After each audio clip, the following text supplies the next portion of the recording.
and direct your energies towards that. My guest today did exactly that.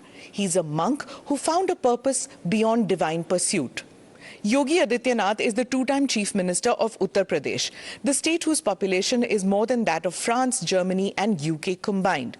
With a population of 230 million, making up 17% of India's population, UP would be the world's sixth largest country by population if it were a real country. A state that was considered one of the most backward in India for over 100 years. A state that sent indentured laborers to British colonies when India was under colonial rule. Yet, it's also the state from where independent India got 9 of her prime ministers. Yogi Adityanath, the two-term Chief Minister of the state, is a monk who wears his Hindu identity with pride.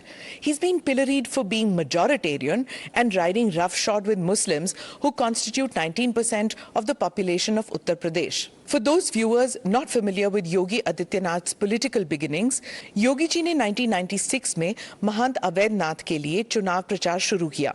1998 में महंत अवैधनाथ ने सक्रिय राजनीति से संन्यास लिया और अगले लोकसभा चुनाव के लिए उन्होंने योगी आदित्यनाथ को अपना उत्तराधिकारी और उम्मीदवार घोषित किया। और फिर 1998 में योगी आदित्यनाथ 26 वर्ष की आयु में गोरखपुर निर्वाचन क्षेत्र से सबसे कम उम्र वाले लोकसभा सदस्य बने।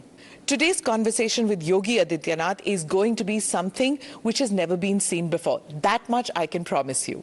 प्रणाम योगी जी, ANI पॉडकास्ट में आने के लिए धन्यवाद।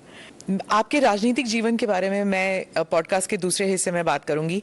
पहले मैं जानना चाहूंगी कि आप धर्म योगी कब, कैसे, क्यों बने, क्योंकि इतनी छोटे से उम्र में आप में ये त्याग की भावना क्यों जागी? आप साइंस के स्टूडेंट थे, तो साइंस और धर्म ये कैसे मिलाप हुआ?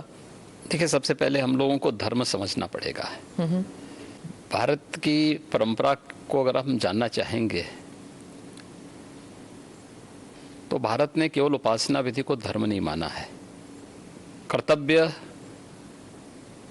और सदाचार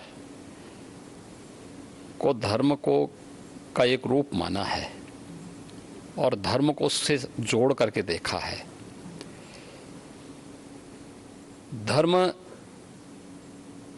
एक व्यवस्था है,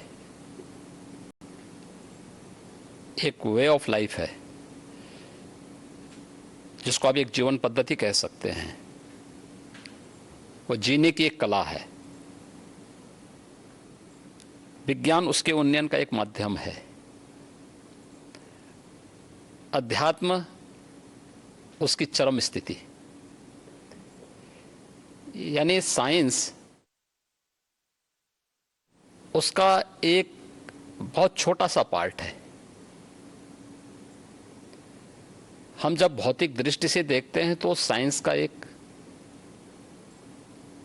अन्वेषण होता है, एक एक्सपेरिमेंट हो जाता है। लेकिन जब चेतना का विस्तार हम करेंगे तो चेतना का वह विस्तार